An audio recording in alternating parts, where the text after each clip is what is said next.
Dr. Dexter. Thank you, Mr. Chair. Secretary Collins, thank you for joining us, and thank you for your endurance. Like many physicians, I was trained in VA facilities and proudly cared for veterans at the Denver VA for 7 years. As a critical care physician for nearly 20 years, I have cared for far too many families grappling with post-suicide attempt repercussions. They're looking for answers, support, and hope. So I know you know and you've expressed your support for our veterans in dealing with the fact that they are amongst the most vulnerable people in our communities. Risk for suicide is very high amongst our veteran population, and it sounds from your multiple comments today that this is a top priority for you, and you've stated that multiple times. I just want to verify that we are in that together. We're definitely in that together, and thank you for your work there.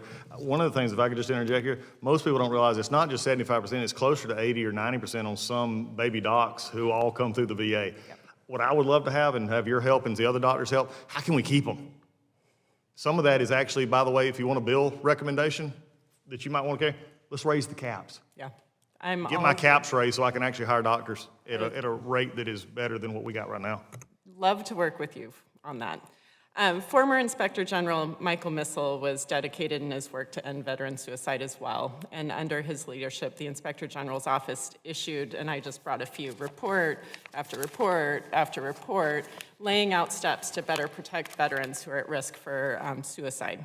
So if we're committed to expanding with every effort, every dollar to prevent veteran suicide, you'd think our administration would have wanted to keep him around.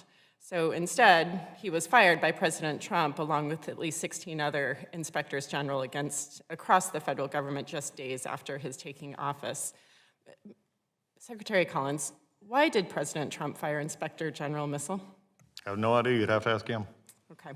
And since Missel's firing, we've been without a permanent inspector general to hold your department accountable. It's, as you know from oversight, it's an important role.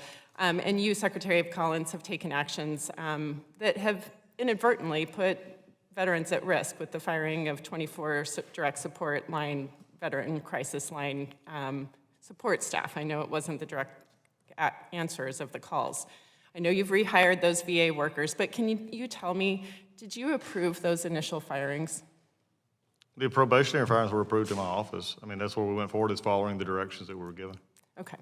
And so and also, frankly, the trigger mechanisms for those that needed to be exempted, actually the crisis line showed that they actually worked, because once notified and that got caught up, it was actually put back in place. Yeah, no, and their hiring back is important, clearly, but I think that true to what Congresswoman Morrison was talking to, there's a lack of trust right now in the VA and a fear that many of us are hearing about. So nearly 4 months now after that firing, the president has now nominated a replacement, Cheryl Mason, and Secretary Collins, Ms. Mason is a current political appointee at the VA who reports directly to you. Is that correct? Yes. Okay. And what concerns me, Mr. Secretary, is that we have reason to believe that Ms. Mason helped transition President Trump into office and has played a role in cutting VA's workforce, blocking staff from contacting agency attorneys, and as my colleague Ms. Brownlee pointed out earlier, is suggesting or forcing that VA staff sign on to non-disclosure agreements. When considering her track record, it is clear that there is a conflict of interest here. She has been part of executing the Trump agenda and now theoretically will hold that same administration accountable in an oversight role. Secretary Collins, veterans and their families deserve leaders who put them first, especially when stakes of life and death are at play. Do you agree that we must have someone who can be seen as impartial and without conflict in this role of Inspector General? I think the president has nominated someone who will actually do that, who has actually worked through 2 administrations. She actually worked under the Biden administration in the VA. She's worked inside the system for many, many years. If you look at her total work experience and how she goes about it, I think she'll be a great candidate for that. Without question, she is a good candidate. I think the concern for me is her role with the administration and also as a political appointee, serving the people that she actually is going to be appointed to oversee, regardless of whether or not she can do that without partisanship or favor. The potential conflicts exist, or at least the premise or the suggestion of conflict exists. So for the record, our shared commitment to advancing an inspector general who can fulfill their statutory obligation to be independent and objective in executing their duties is something that we share. Is that true? Yes, and I believe the president's choice and Ms. Mason will fulfill that. Okay, great. I also appreciate that members of this committee know from direct outreach, including what we just heard again from Dr. Morrison, that VA employees have concerns about the culture of the VA and have shared that there's a fear of retaliation for people who speak out. Members of this committee have also experienced a lack of responsiveness when asking to visit a local VA, which is really quite unprecedented. Mr. Secretary, how are you going to rebuild trust in the VA for the employees as well as the veterans that you serve?